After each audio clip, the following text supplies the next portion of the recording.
steamer that comes to Aran sails according to the tide.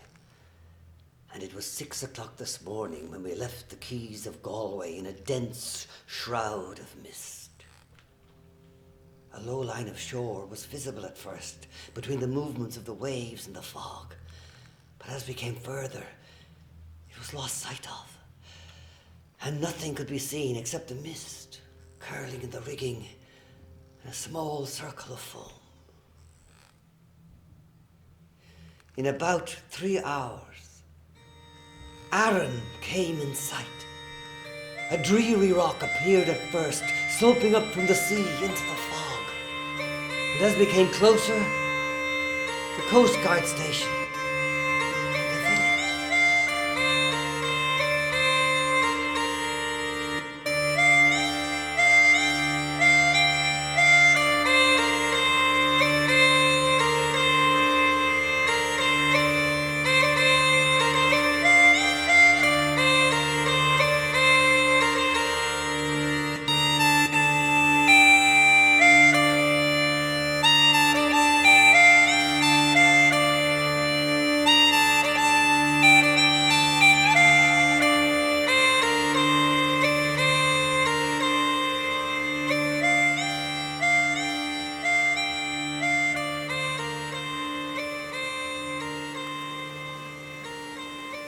After we disembarked, I was wandering out along the one good roadway of Ireland, looking over low walls on either side, into small, flat fields of naked rock.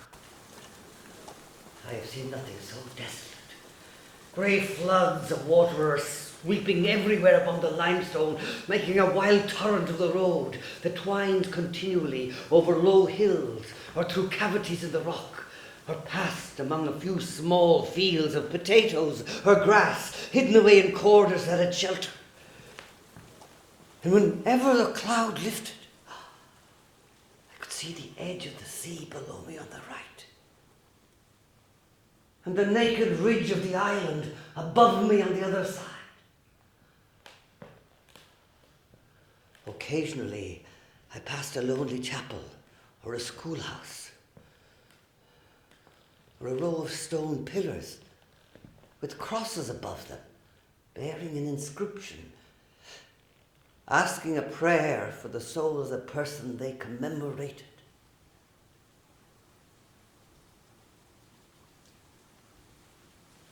I met few people, but here and there, a band of tall girls passed me on their way to Kilronan and calling out to me with humorous wonder and speaking English with a distinct foreign intonation that differed a great deal from the brogue of Galway. And the cold and the rain seemed to have no influence upon their vitality. And as they passed me with their eager laughter and great talking in Gaelic, they left the wet masses of rock more desolate than before. On my way back, I met one old half-blind man who spoke to me in Gaelic. But in general, I am surprised at the abundance and the fluency of the foreign tongue.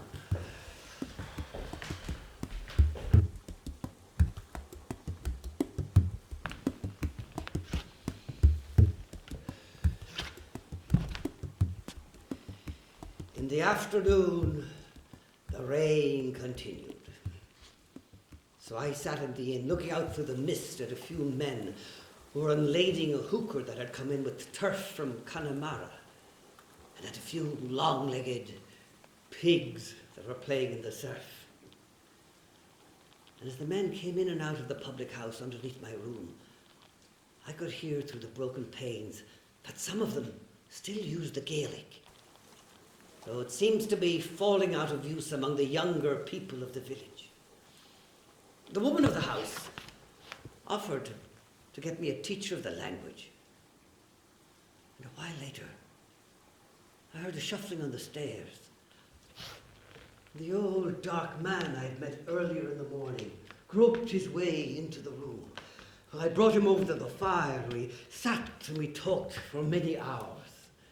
He told me that a little after middle age he had fallen over a cliff and since then had little eyesight and a trembling of his head and hand. And he had great confidence in his own powers and talent, and in the superiority of his stories above all other stories in the world. He then told me how one of his children had been taken by the fairies. There was a neighbour passing one day, and when she saw it on the road, she said, "That's a fine child." And the mother tried to say, "God bless it." But something choked the words in her throat. And a while after, a wound was found on its neck. And for 3 nights, the house was filled with noises. I never wear a shirt at night, but I got up all naked as I was when I heard the noises and I lighted it. But there was nothing in it. Then a dummy came. It had signs of hammering nails into a coffin. And the next day, the seed potatoes were filled with blood. And the child told his mother he was going to America. And that night, it died. And believe me, the fairies were in it.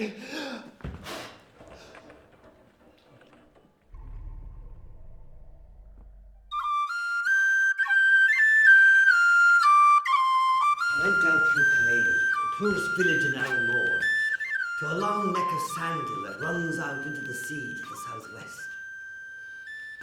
And as I lay there on the grass, the clouds lifted from the mountains of Connemara. For an instant, the green, undulating foreground reminded me of the country near Rome.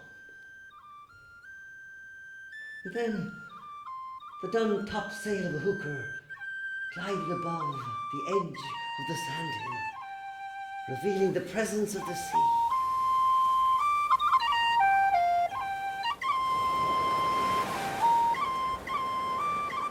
This evening, an old man came to see me and told me that he had known a relative of mine who had passed some time on this island some 43 years ago.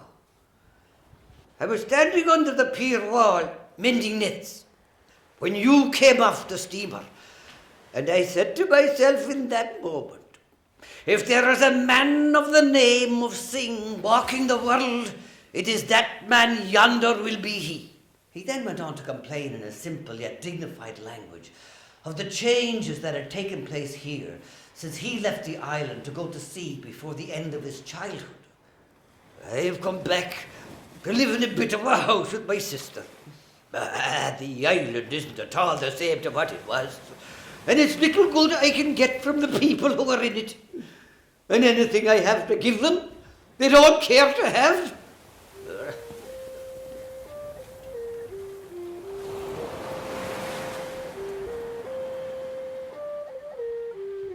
In spite of the charm of my old blind teacher, I have decided to move on to Inishmaan, where the Gaelic is more generally used and the life is probably the most primitive that is left in Europe.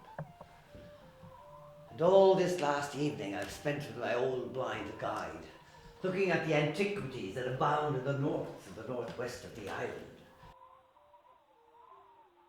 And as we set out, I noticed among the group of girls who smiled at our fellowship, old Martin says, "We're like the cuckoo and his pipit."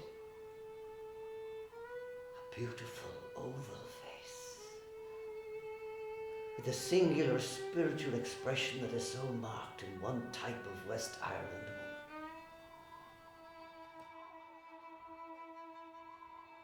Later on in the day, as the man was talking about the fairies and the women they have taken, it seemed there was a possible link between the wild mythology that is accepted here and the strange beauty of the women.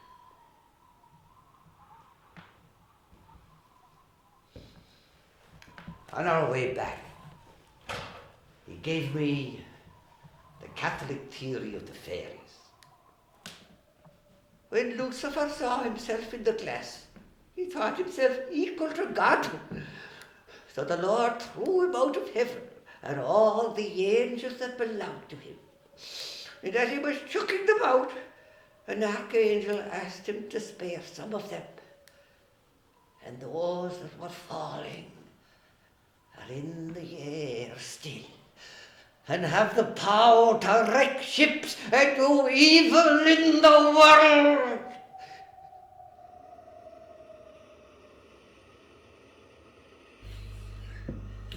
This morning early, the man of the house came over for me in a 4-oared curragh. That's a curragh with 4 rowers and 4 oars on either side, as each man uses 2. And we set off a little before noon. And it gave me a moment of exquisite satisfaction to find myself moving away from civilization in this rude canvas canoe of a model that had served primitive races since man first went to sea. A small sail was run up in the bow, and we set off across the sound with a leaping oscillation that bore no resemblance to the heavy movement of a boat. The sail was only used as a guide, so the rowers continued to row, and as they occupied the 4 cross seats, I lay on the canvas at the stern, in the frame of frail lats that quivered and bent as the waves passed underneath them. When we set out, it had been a beautiful morning of April. But as we approached this island, a sudden thunderstorm broke out from behind the rocks, lending a tempting tumult to the still vein of the Atlantic.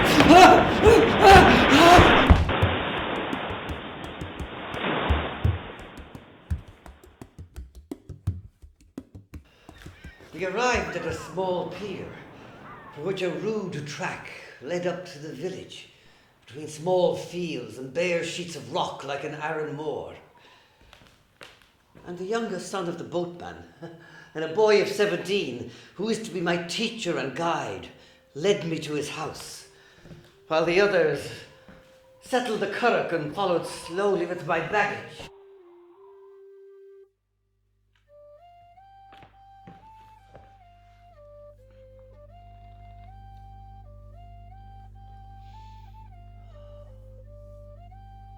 I have settled at last in Inishmaan, a small cottage, with a continual drone of Gaelic coming from the kitchen that opens into my room.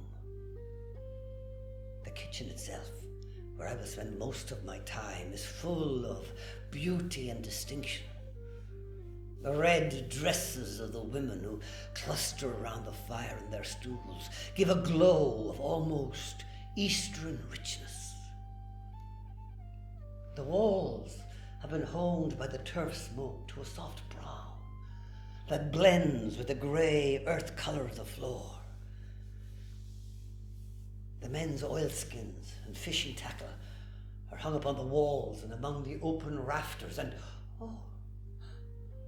right overhead, underneath the thatch, there is a full cowskin from which they make pamputis. And as I sit there at the kitchen to dry the spray off my coat, many of the men who have seen me walking up come in to talk to me, usually murmuring the blessing of God on this house on the threshold, or some similar words. And the courtesy of the woman of the house is singularly attractive. I understand very little of what she says. She speaks no English, but I can see the grace with which she ushers each new visitor to a stool or a chair according to his age, and has a few words with him before he drops into our English conversation. And for the moment, my own arrival is the chief subject of interest, and the men who come in are eager to talk to me. Some of them have a curiously full vocabulary, and others know only the commonest words and are driven to all sorts of ingenious devices to explain their meaning. And of all the subjects we can talk about, War seems to be their favourite, and the conflict between America and Spain is causing a great deal of excitement. All have relations who have had to cross the Atlantic, and all eat of the flour and bacon that comes from the United States. So the people have a vague feeling that if anything should happen to America, their own island would cease to be habitable. Foreign languages is also a favourite topic. And as these people are bilingual, they have a fair notion of what it is to think in different idioms.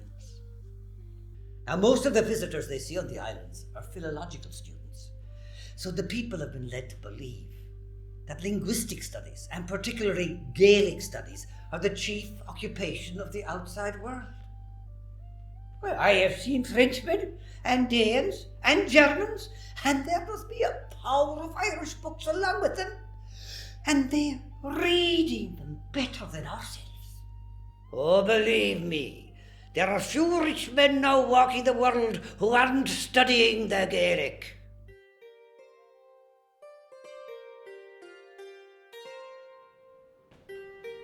As I was out walking around the island with Michael this morning, who's my teacher and guide, I saw an old man making his way down to the cottage.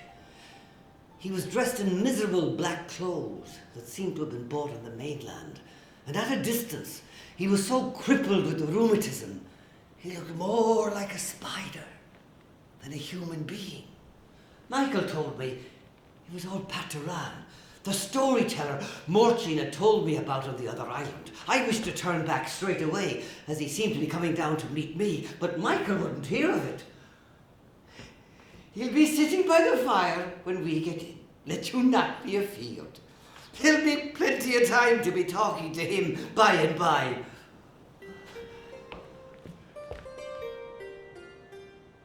And he was right. When I came down into the kitchen several hours later, old Pat was indeed sitting in the chimney corner, blinking with the turf smoke. He spoke English with remarkable aptness and fluency, due, I believe, to the months he spent in the English provinces working at the harvest as a young man. And after a few formal compliments, he told me that he had suffered from an attack of the old hin, the influenza, and had been suffering ever since, in addition to his rheumatism. As the old woman was getting my dinner ready, he asked me if I liked stories and offered to tell me one in English, though he added, "It would be better if you knew the Gaelic." And then he began.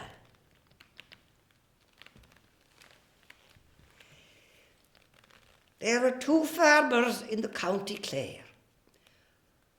One had a son, and the other, a fine, rich man, had a daughter. And the young man was wishing to marry the girl. And his father told him to try and get her if he thought well, but it would be a power of money he would be needing to get the like of her. "I will try it," said the young man. So he put all his gold into a bag, and he went across to the other house and threw in the bag in front of him. "Is that all gold?" said the father of the young girl. "All gold," said O'Connor, for O'Connor was the young man's name. "It will not weigh down my daughter." "We'll see that," said O'Connor. So they got the weighing scales, and they put the daughter in on one side and the gold in on the other. And the girl went down and hit the ground. O'Connor took his bag and went out again on the road. And as he was going along, he came to a spot where there was a little man standing with his back to the wall. "Where are you going with the bag?" said the little man. "I'm going home," said O'Connor. "Is it gold you might be wanting?" said the little man. "It is surely," said O'Connor. "Well, I'll give you what you're wanting, and we'll bargain it this way. You'll pay me back in a year the gold I give you, or you'll pay me £5 cut from your own flesh. That bargain was made between them. O'Connor went back and he was married to the young girl, and they were a rich couple. And he built her a castle on the cliffs of Clare, with the window looking straight out over the wild ocean. And one evening when O'Connor and his wife were up looking out over the wild ocean, they saw a ship coming in on the rocks, and no sails on her, and she was wrecked on the rocks, and it was tea that was in her and fine silk. O'Connor and his wife went down to look at the wreck. And when the Lady O'Connor saw the silk, oh, she wished a dress of it. They got the silk from the sailors, and then the captain came to get the money for the silk. And when he did, didn't O'Connor tell him to come back again and have dinner with them? And they had a fine dinner, and they were drinking after, and the captain was tipsy. And while they were drinking, a letter came for O'Connor that said a friend of his had died, and he'd have to go away on a long journey. As he was getting ready, the captain went to him and said, "Are you fond of your wife?" "I am," said O'Connor. "Will you make me a bet of 20 guineas no man comes near her while you're away?" "I will bet it," said O'Connor. And away he went.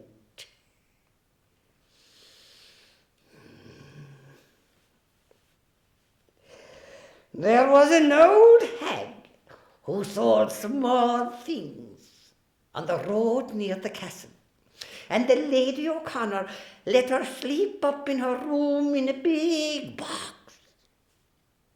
The captain went down to the old hag, and he said, "For how much will you let me spend a night in your box?"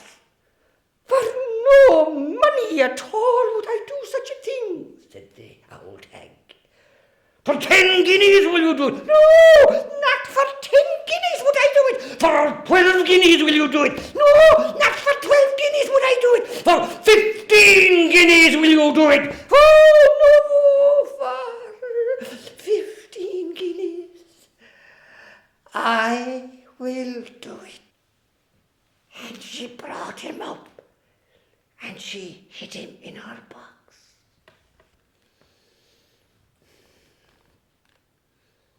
That night, when the Lady O'Connor went up to her room, the captain could see her through a hole in the box. And he saw her taking off her 2 rings and putting them on a board above her head like a chimney piece, and taking off her clothes, except her shift, and going up into her bed.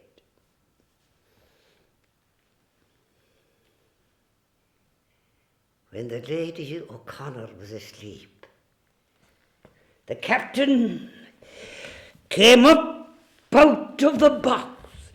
He had some way of lighting a light, and he went over to where the Lady O'Connor was sleeping, and without disturbing her at all or doing any bad thing, he took the 2 rings off the board, blew out the candle, and went down again into the box.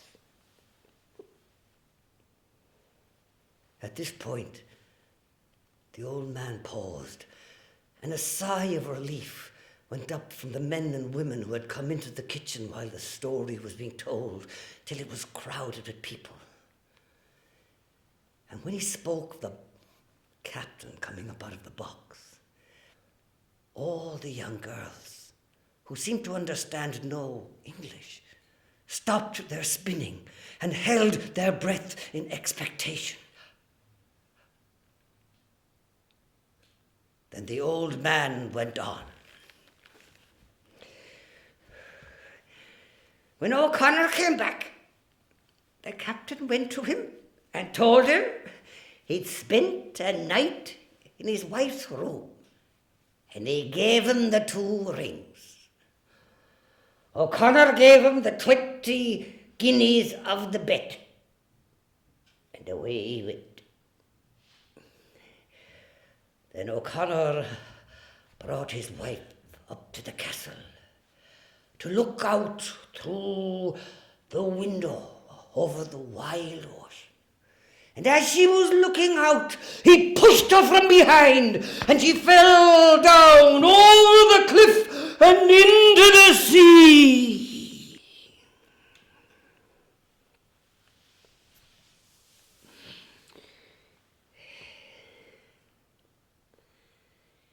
There was an old woman on the shore, saw her falling, and she went down to the surf and she pulled her out, all wet and in great disorder, and she brought her in and put her on some dry rags of her own.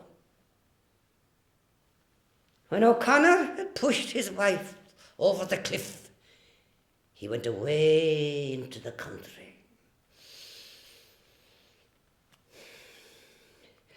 After a while, the Lady O'Connor went looking for him. And when she had gone a long way here and there in the country, she heard that he was reaping in a field with 60 men, and she came to the field, but the gatekeeper wouldn't let her in. And the owner came, and she told him her story, and he brought her in, and her husband was there. But he let on no sign of knowing her. But the gatekeeper and the owner made him come out and go with his wife. They went out on the road where there were horses, and away they rode. And when they came to the spot in the road where O'Connor had met the little man, there he was before them. "Have you got my gold?" "I have not," said O'Connor. "Then you will pay me £5 cut from your own flesh." They went into the house. A knife was got. A white sheet was laid upon the table. O'Connor was laid upon the white sheet, and the little man was about to strike the lancet into him, when the Lady O'Connor said, "Have you bargained for £5 of flesh?" "For £5 of flesh," said the little man. "Have you bargained for any drop of blood?" "For no blood," said the little man. "Then," said the Lady O'Connor, "cut out the flesh, but if you spill one drop of his blood, I will put this through you." And she put a pistol to his head. Well, the little man went off, and they heard no more about it. Now, when they went back to the castle, they had a great supper, and they invited the captain and the old hag and the old woman. And after they had eaten well, the Lady O'Connor said, "Now we'll all tell our own stories." And she told how she had been saved from the sea by the old woman and had gone way into the country to find her husband. And the old woman told how she had gone down to the surf and pulled the Lady O'Connor out all in great disorder and brought her in and put on our rags of her own. Then the Lady O'Connor said to the captain, "Now, we'll have your story." But the captain said, "You'll get no story from me." Then the Lady O'Connor took a pistol from her pocket, and she placed it on the table. And she said, "Anyone who doesn't tell their story will get a bullet through him." The captain then told how he'd come up out of the box, gone over to where the Lady O'Connor was sleeping, taken the 2 rings off the board and gone down again into the box. Then the Lady O'Connor took the pistol, and she shot the hag through the body, and they took her up, and they threw her over the cliff and down into the sea.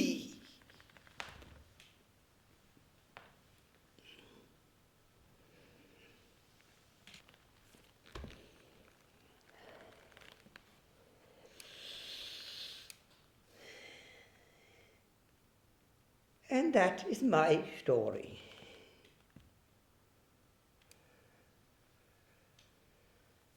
It gave me a feeling of extraordinary wonder to hear this illiterate native of a wet rock in the Atlantic telling a story that was so full of European associations. The story of the faithful wife brings us beyond Cymbeline to the sunshine on the Arno and the gay company that went out from Florence to tell narratives of love. And the other section, regarding the pound of flesh, has a wider distribution from Persia to Egypt to the Roman and Florentine tales.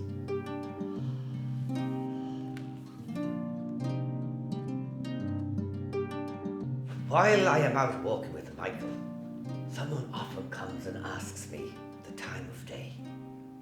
Now, few people are sufficiently used to modern time to understand in more than a vague way the convention of the hours. So when I tell them what o'clock it is by my watch, they are not satisfied, and they want to know, how much time is left us before the twilight? General knowledge of time on the island is curiously enough dependent the direction of the wind. Most of the cottages are built like this one, with one door opposite the other, the more sheltered of which remains open all day to allow light to the interior. So if the wind is from the north, the south door is opened, and the shadow of the doorpost going across the kitchen floor indicates the hour of the day. But if the wind should change to the south, the other door is open, and the people who have never thought of putting up a simple dial are at a loss. Now, on most days, when the wind is from the north, the woman of the house manages my meals with fair regularity. But when it changes to the south, she sometimes brings me in my tea at 3 o'clock instead of 6. And if I refuse it, well, she puts it down again in the turf to simmer for 3 hours, coming in at 6 o'clock, full of anxiety to know, oh, is it warm enough? The man of the house is suggesting that I should send them a clock when I go away. He said he'd like to have something in the house that would remind them of me. And wouldn't a clock be as handy as another thing? And we'd be thinking of you and we looking on its face.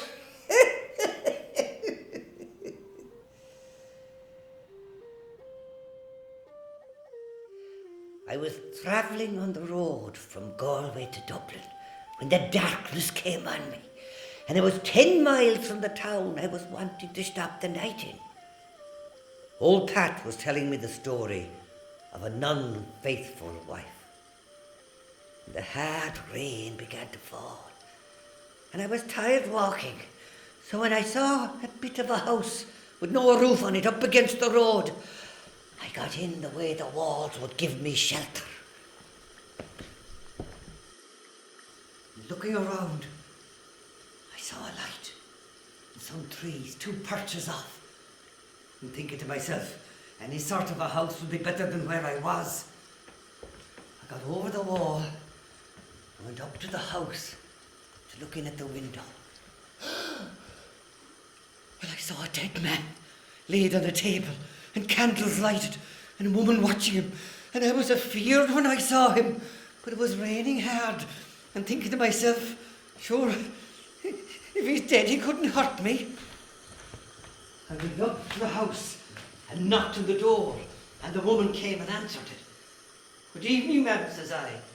Good evening, kindly stranger, says she. Come in out of the rain. Well, she brought me in, and she told me how her husband was after dying on her that night. But It's thirsty you'll be, stranger. Come into the parlour. Well, she took me into the parlour, and it was a fine, clean house. And she put a cup with a saucer under it, and fine sugar and bread.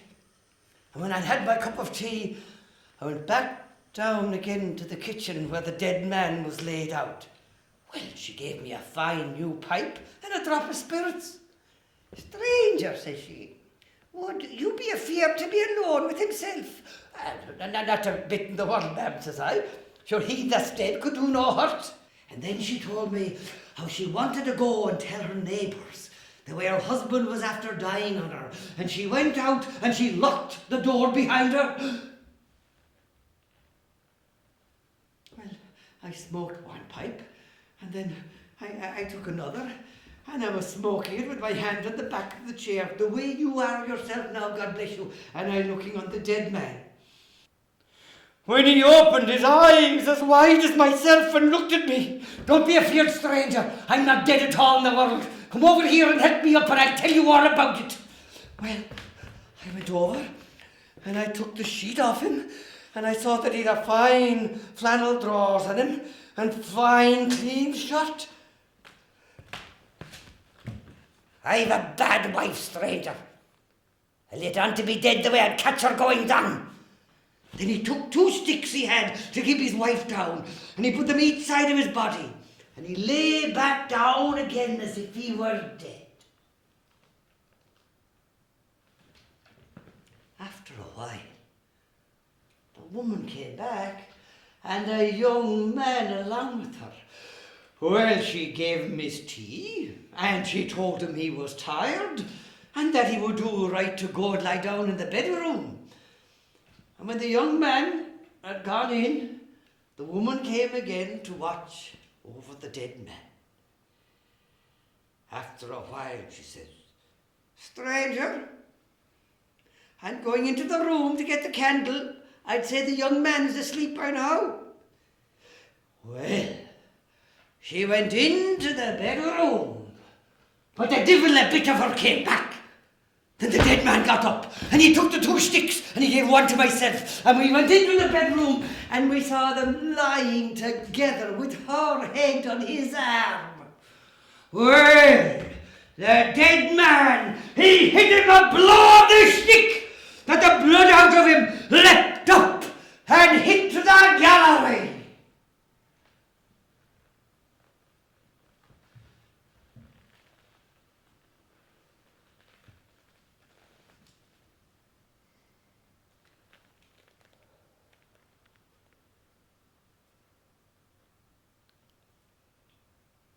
And that is my story.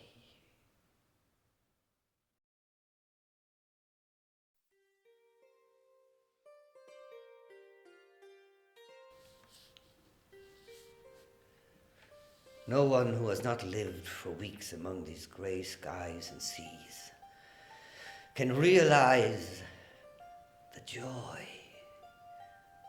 with which the eye rests on the red dresses of the women, especially when they are seen together as happened early this morning. The bay was shrouded in the greys of coming rain, yet the thinness of the cloud threw out a silvery light upon the sea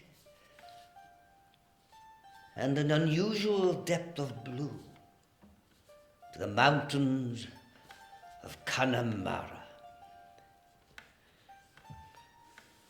As I was walking along the sandhills, one dun-sailed hooker glided slowly out to begin its journey.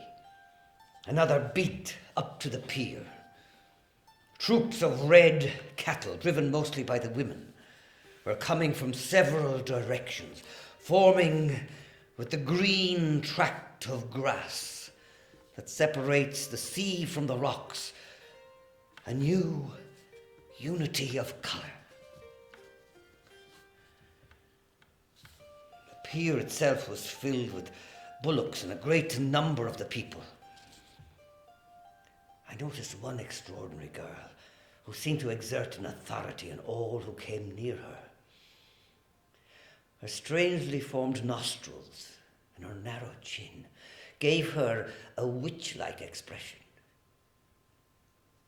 But the beauty of her skin and her hair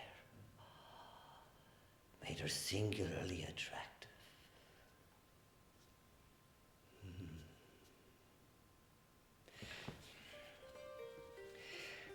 When the hooker was made fast, its deck was still several feet beneath the level of the pier, so the cattle were slung down by a rope from the masthead, with great struggling and confusion. Some made wild efforts to escape, nearly sweeping their owners with them into the sea. But all was handled with great dexterity, and no mishap occurred. Then when the open hold was filled with young cattle packed as tightly as they could stand, the owners, with their wives or sisters,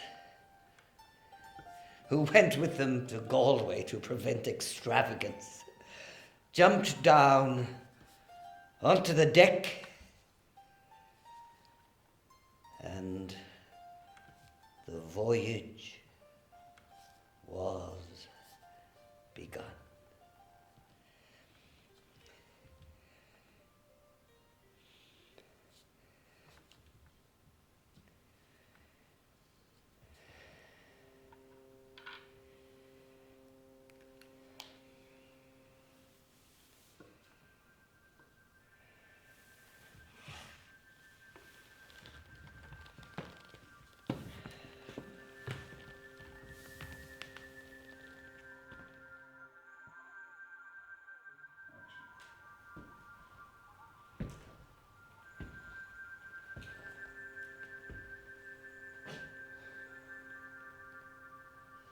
A week of sweeping fogs has just passed over and left me with a strange sense of exile and desolation. I walk around this island nearly every day. I can see nothing anywhere except a mass of wet rocks, a strip of surf, and the tumult of the waves. The grey limestone has grown black with the water dripping on it. And everywhere I turn, I see the same grey obsession wreathing and twining itself among the small fields. And the same wail of the wind that whistles and shrieks through the loose rubble of the walls. At first, the people pay little attention to the wilderness that is around them. But after a few days, their voices sink in the kitchen, and their endless talk of cattle and pigs falls to the whisper of men who are telling stories in a haunted house.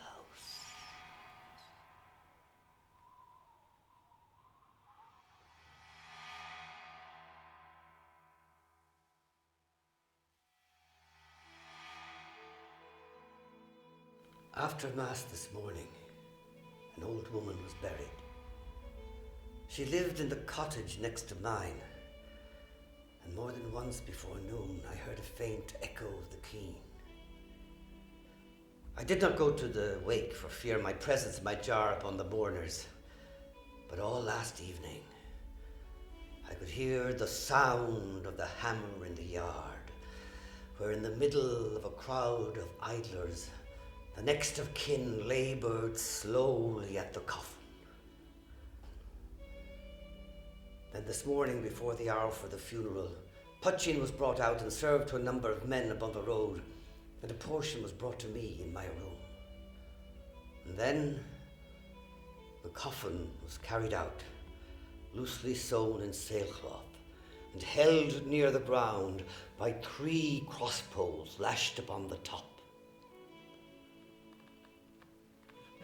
And as we moved down towards the eastern portion of the island, Nearly all the old men and all the women, wearing their petticoats over their heads, came out and joined in the procession.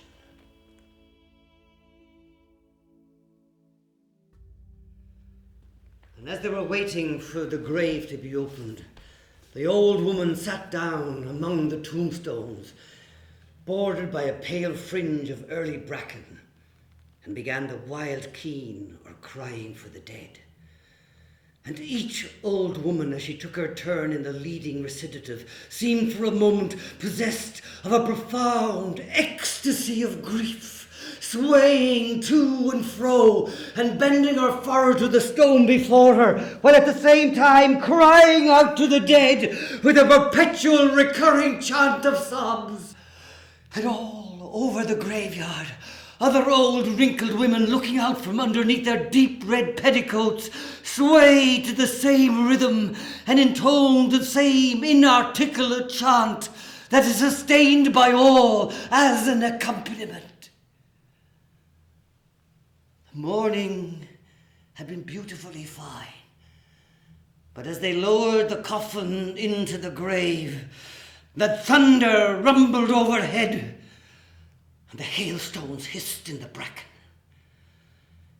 In Inishmaan, one is forced to believe between a sympathy of man and nature.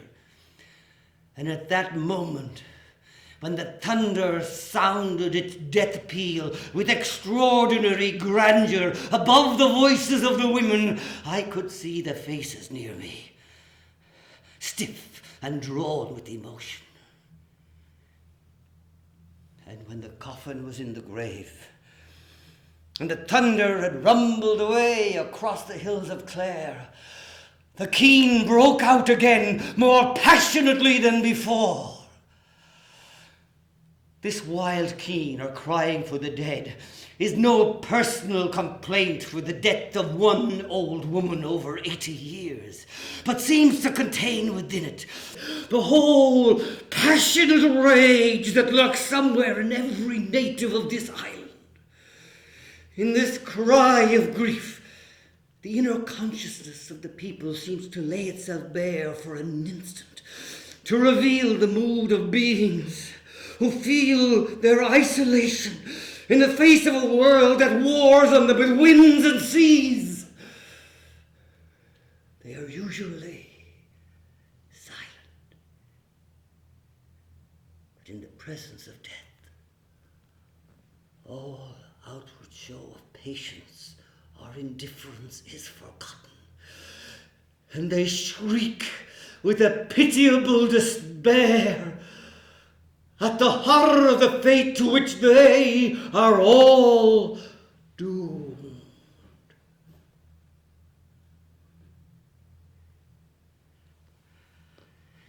And then, before they cover the coffin, one old man knelt down and said a simple prayer for the dead.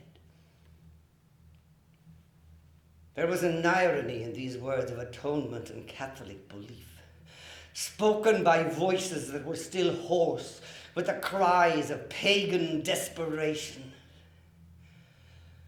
And a little beyond the grave, I saw a line of women who had recited in the keen, sitting beside a wall, beside the roofless shell of a church, and they were still shaken and sobbing with grief. And yet, they were beginning to talk again of the trifles that veil from them the horror of this world.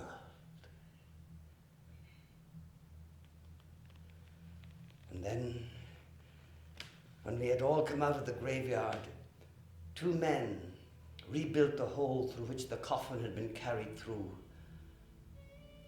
and we walked back to the village, talking of anything and joking of anything, as if we were just coming from the boat slip or the pier.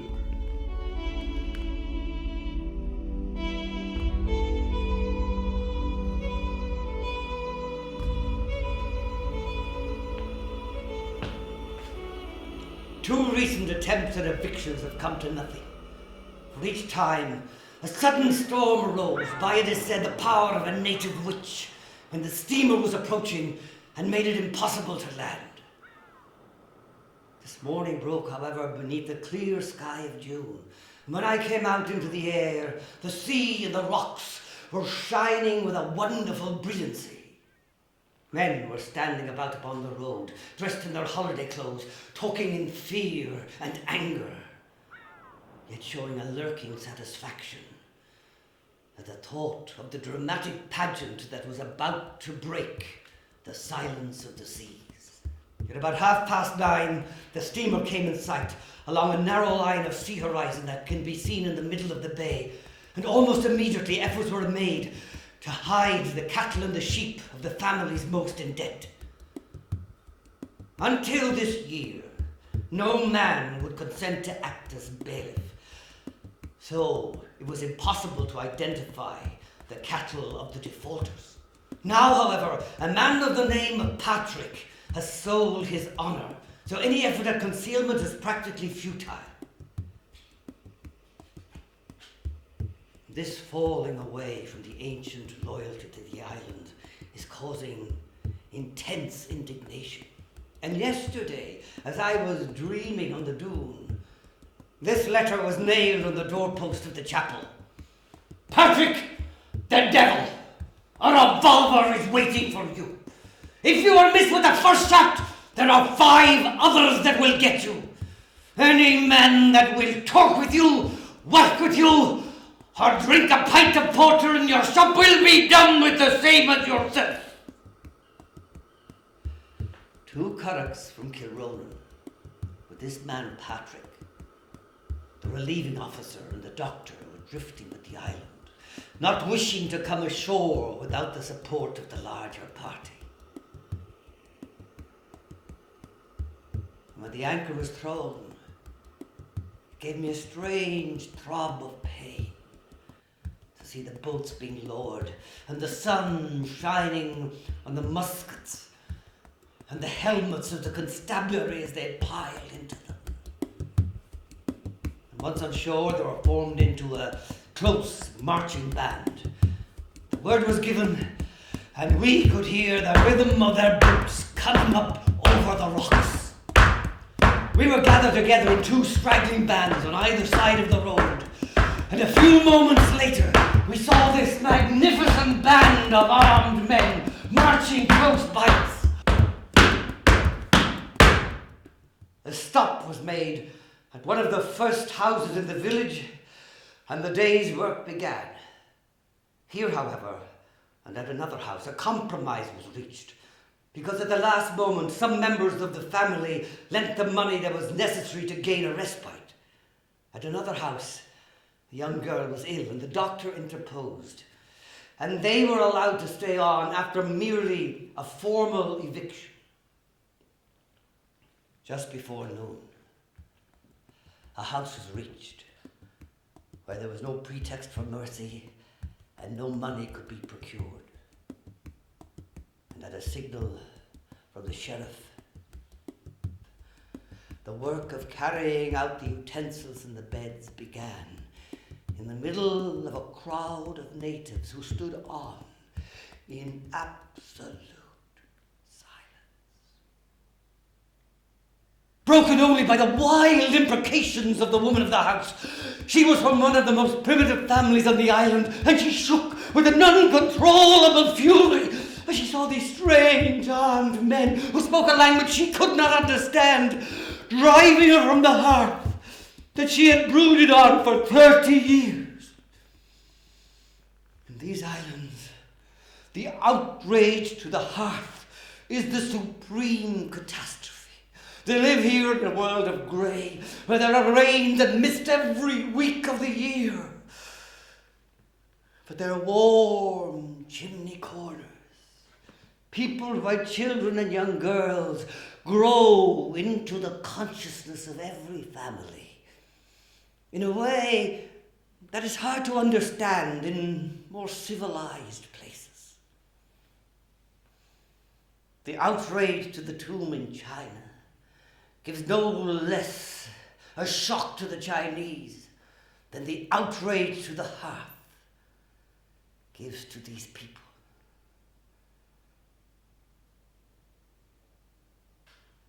And when the few trifles had been carried out,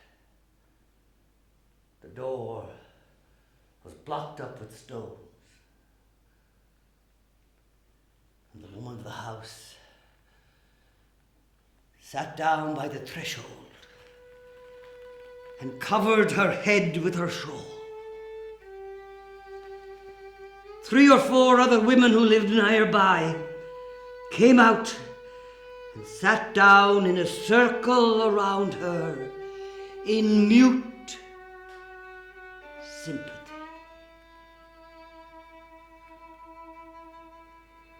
And when the last policeman had embarked again, an old woman came through the crowd and, mounting on a rock near the pier, began a fierce rhapsody in Gaelic, shaking her withered hands and pointing at the bailiff and saying, "This is my own son. It is I should know him. He is the first ruffian of the whole big world." She then went on to describe his life, coloured with a vindictive fury that I cannot reproduce here, and I thought the man would be stoned before he made his way back to his cottage. On these islands, the women live only for their children, and it is hard to estimate the power of the impulse that made this old woman come out and curse her son. But in the fury of her rage, I seemed to look again into the strange, reticent temperament of the islanders, and to see the whole passionate spirit that expresses itself at odd moments only with magnificent words and gestures.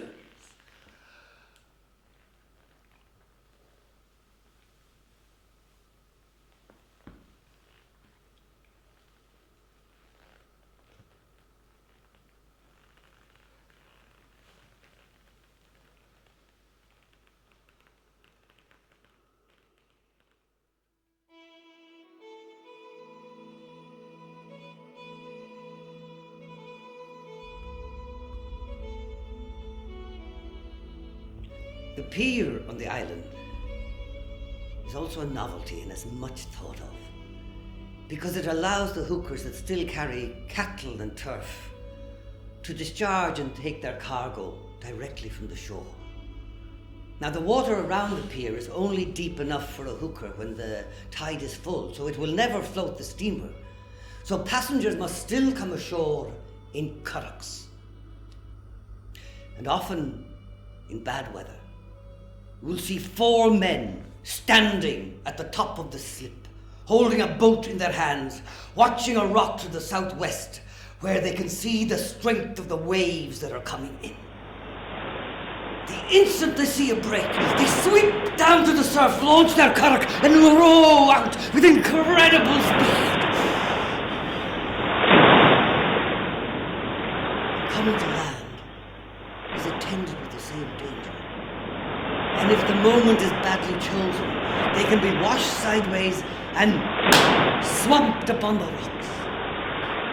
This continual danger has had considerable influence on the local character, because the waves have made it impossible for timid, foolhardy or clumsy men to live on these islands.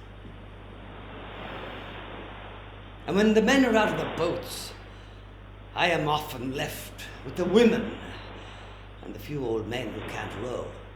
One of these old men, the oldest on the island, is very fond of telling me anecdotes. Not folk tales, but of things that happened here during his lifetime.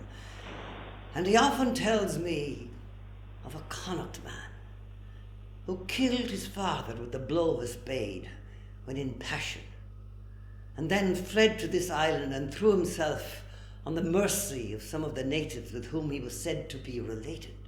And they hid him in a hole, as the old man has shown me, and they kept him safe for several weeks. And when the police came, he could hear their boots crunching on the stones above his head. And although a reward was offered, the island remained incorruptible. And then, after much trouble, the man was safely shipped to America.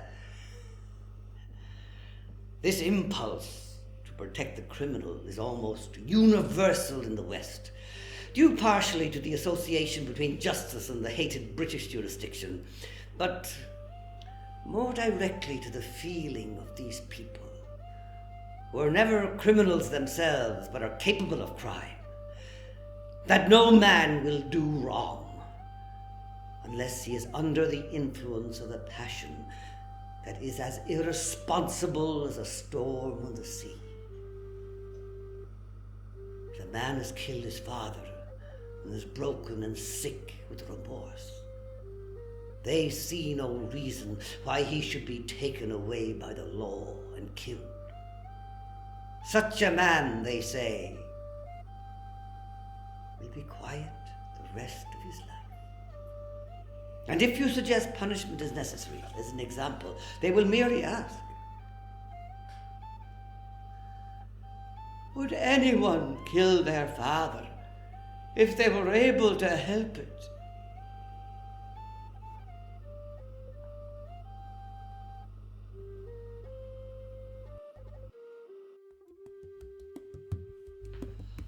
On Sunday, 3 young men rowed me out to Inisheer, the smallest island of the group. There was no room in the stern, so they put me in the bow, my head on a level with the gun. There was a strong sea stirring in the sound, so when we left the shelter of this island, the boat began to vault and rock and wave at us hard to describe. At one moment, going down into the furrow, I could see the green waves arched and curled above me. And then, in an instant, I was flung up into the air and could look down on the backs of the rowers, as if I was sitting on a ladder, and look out across the white crests to the black cliff of Inishbar.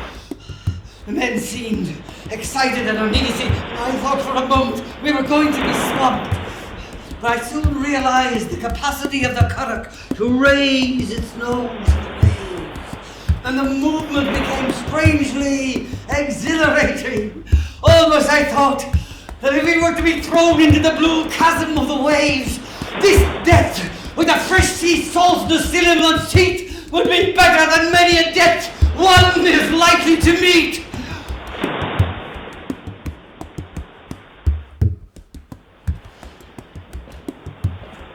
When we reached the other island, it was raining, so there was little to be seen of the antiquities or the people.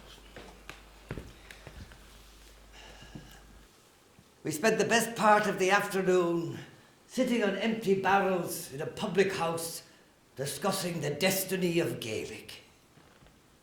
We had been admitted as travellers, and the shutters had been closed behind us, just letting in a little glimmer of grey light and the tumult of the storm.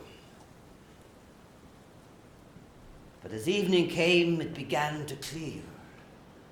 We went home in a calmer sea, but with a dead headwind that gave the rowers all they could do to make the passage.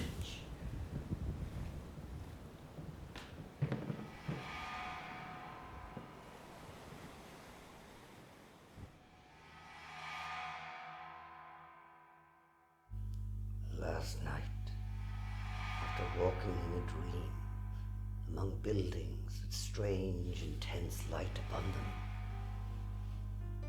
I heard the faint rhythm of music beginning far away on some stringed instrument.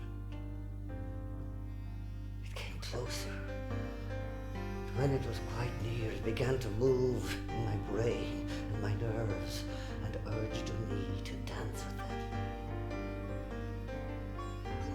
I knew that if I yielded, I would be swept away to some terrible agony. I struggled to stay quiet. I held my knees with my hands. but the luring excitement became more powerful than my will, and my limbs began to move in spite of me. And in a moment I was swept up in a whirlwind of notes. My breath, my thoughts, and every impulse of my body became a form of the dance, till I could not distinguish between the music and the rhythm and my own person or consciousness. And it seemed like an excitement that was filled with joy. And then it turned to an ecstasy where all existence was lost in a vortex of movement, and I could not believe there had ever been a life beyond the whirling dance. And then with a shock, the ecstasy changed to an agony and a rage. I struggled to free myself, but I seemed to only increase the passion of the steps I moved to. And when I shrieked, I only seemed to echo the notes of the rhythm. And then, one moment of incredible frenzy, I broke back to consciousness and awoke. I dragged myself, trembling, to the window of the cottage.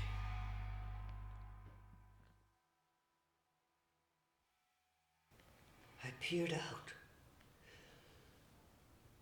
The moon was glistening across the bay, and there was no sound anywhere upon the island.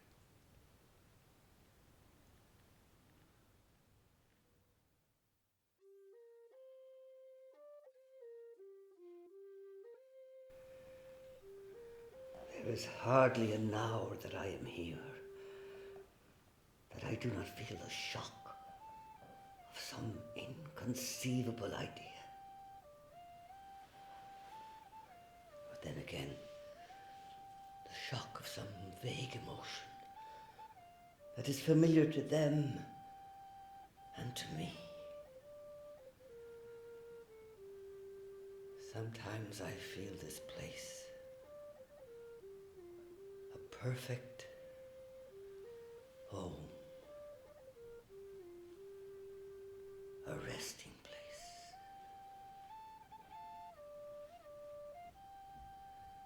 At other times, I feel a waif among the people. I can feel more with them than they can feel with me. And as I walk among them, they like me sometimes, laugh at me sometimes, but never know what I am doing.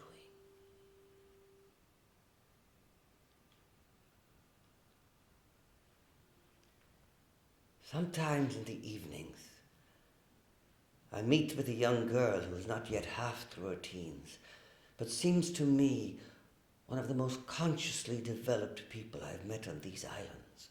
She has passed some of her life on the mainland, and the disillusion she met in Galway has coloured her imagination. And as we sit on our stools on either side of the fire, I can hear her voice going backwards and forwards in the same sentence, from the gaiety of a child to the worn-out intonation of an old race that is worn out with sorrow. Sometimes she is a simple peasant.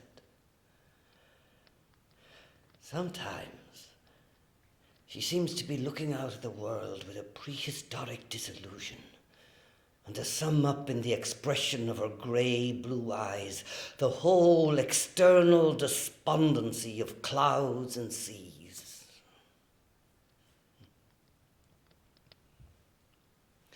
Our conversations are usually disjointed.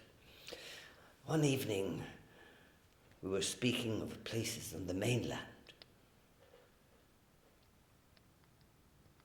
Oh, it's a queer place. I wouldn't care to live there. Oh, it's a queer place, and indeed, I don't know where is it.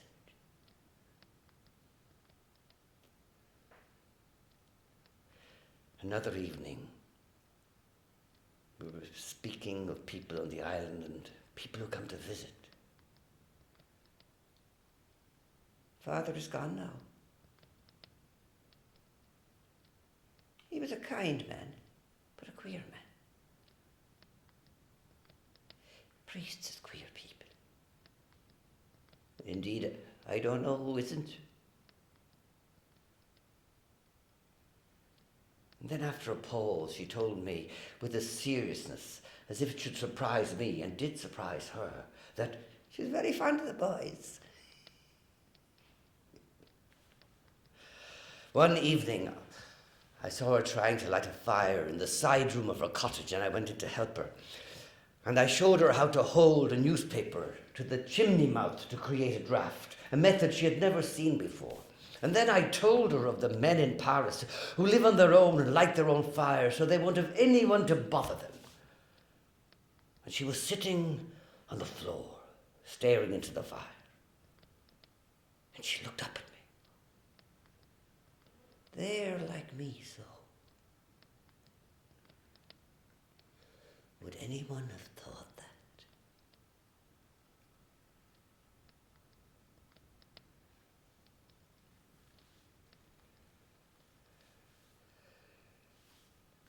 Beneath the sympathy we feel, there is still a chasm between us. This evening, when I was getting up to go, she looked up at me and she said, "It's to hell you'll be going by and by, I'm thinking."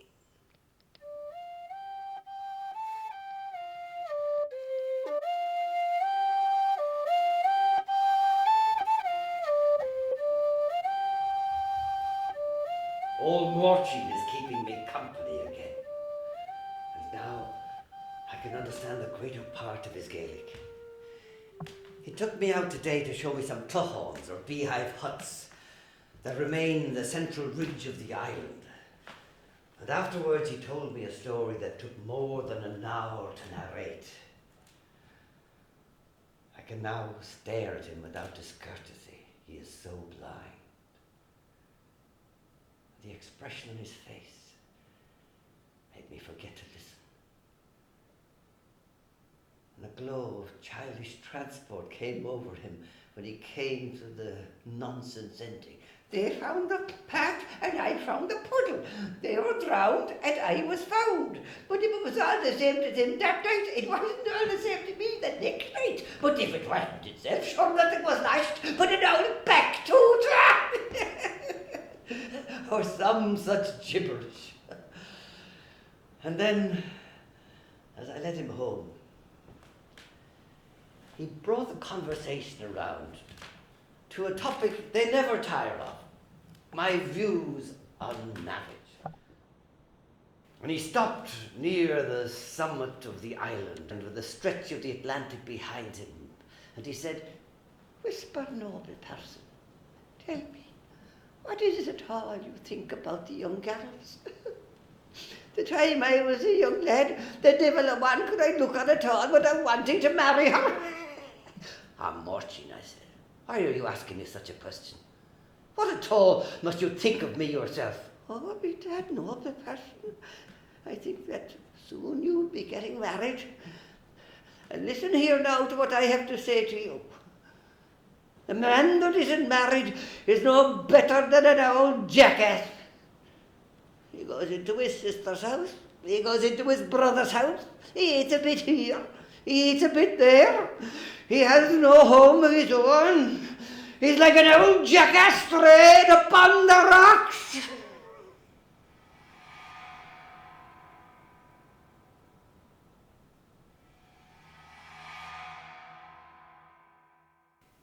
It is likely that the intelligence and the charm of these people is due in no small way to an absence of the division of labour. Each man can speak 2 languages, is an expert fisherman, can handle a currach with extreme nerve and dexterity, can farm simply, burn kelp, mend nets, cut out pamputis, build and thatch a cottage, make a cradle, or a coffin. The danger of his life at sea has given him the alertness of the primitive hunter, while his long nights fishing alone in a curragh bring him close to the emotions that are thought peculiar to men who have lived with the arts.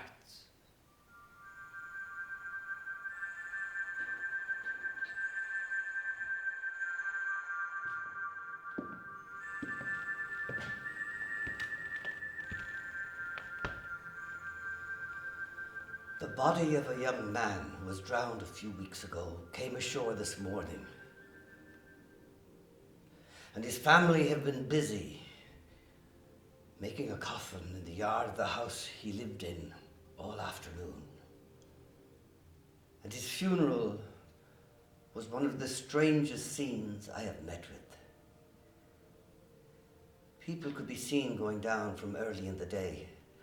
And when I went there in the middle of the afternoon with the old man, the coffin was still lying in front of the door, with the men and women of the family standing around and beating it and keening over it in a great crowd of people. Then, a while later, we all knelt down and a last prayer was said. Then some cousins of the young man got some oars and pieces of rope. The men of the young man's family were too broken with grief to know what they were doing. And when the coffin was tied up, the procession began. The old woman took her place close behind the coffin. And I happened to take my place soon after them with the first of the men. And the rough track to the graveyard slopes away towards the east, and the crowd of women in front of me in their red dresses with their red petticoats held over their heads and the waistband held around the head from behind gave a strange effect to its the white coffin, and the unity of colour gave an almost cloistral quietness. And this time, the graveyard was filled with withered grass and bracken, and not the early ferns that I had spoken about at the other funeral. And this time the grief was of a different kind, because they have come to bury a young man who had died in his first of manhood, and not an old woman of 80 years. And for this reason, the queen lost some of its formal nature and was recited as the personal expression of grief by the young men and women of the man's own family. When the coffin was laid down beside the grave that was to be opened, 2 long switches were cut from among the brambles, and the length and the breadth of the coffin were marked upon them. Then the men began their work of clearing away the loose layers of earth and the rocks, and breaking up a coffin that was in the place into which the new one was to be lowered. And then when some broken bones and boards were thrown out with the clay, the skull was taken out and placed upon a tombstone. And almost immediately, the old woman, the mother of the young man, went over and took it up and carried it away by herself and put it in her lap. It was the skull of her own mother, and she began to shriek over it and keen over it with the wildest lamentation. And as the pile of mouldering clay grew higher beside the grave, a heavy smell began to rise from it, and the men hurried with their work, repeatedly measuring the grave. And then, when it was nearly deep enough, the old woman came back to the coffin and began beating on it, holding the skull in her left hand. And the young women were nearly worn out with their passion of grief, lying among the tombstones, but raising themselves every few moments to beat with magnificent gestures on the boards of the coffin, and the young men were worn out also, and their voices cracked continually in the wail of the Queen. And then, when the grave was ready, the sheet was unpinned from the coffin, and it was lowered into the grave. An old man took a vessel of holy water and a wisp of bracken, and the people began to crowd around him as he splashed it over them. They seemed to want to get as much of it as possible. More than one old woman crying out with humorous wonder, "Tot upgrading la fortune! Give me another drop, Martin." And when the grave was nearly half full, I wandered around towards the north and watched two seals chasing each other in the surf. And when I reached Sandy Head, the light began to fail. And I found some of the men I know best fishing with a sort of dragnet. It is a tedious process, and I stood in the sand for a long time watching them, putting the net out and drawing it in. 8 men working together in a slow, rhythmical movement. And as I talked to them, and they gave me a little poutine and some bread when they thought I was hungry, I could not help feeling I was talking to men who were under a judgment of death. Every one of them would be drowned at sea in a few years and battered naked on the rocks, and be buried with another fearful scene in the graveyard that I had come from.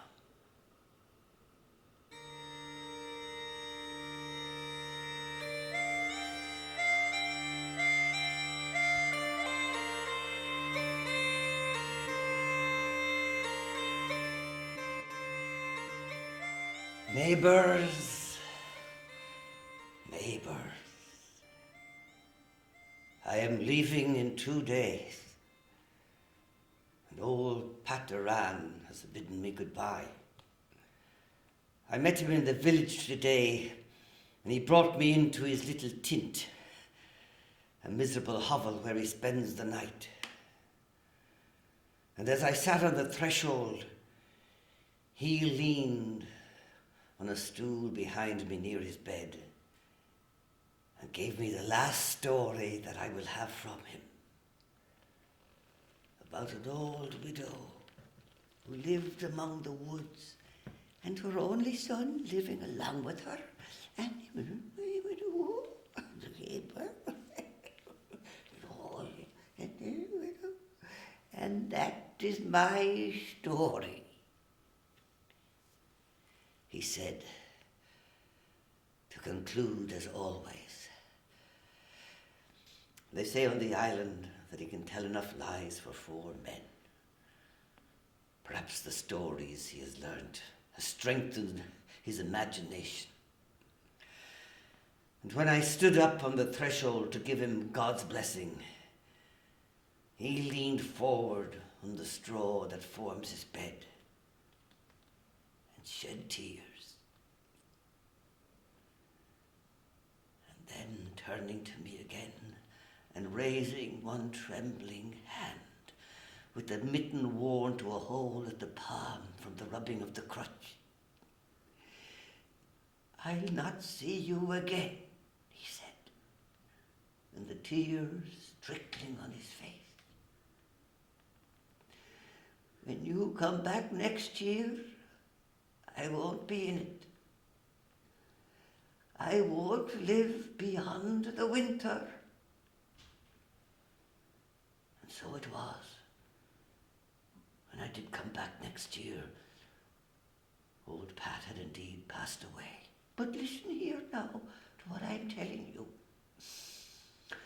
You put insurance on me in the city of Dublin, and it's £500 you'll get on my burial.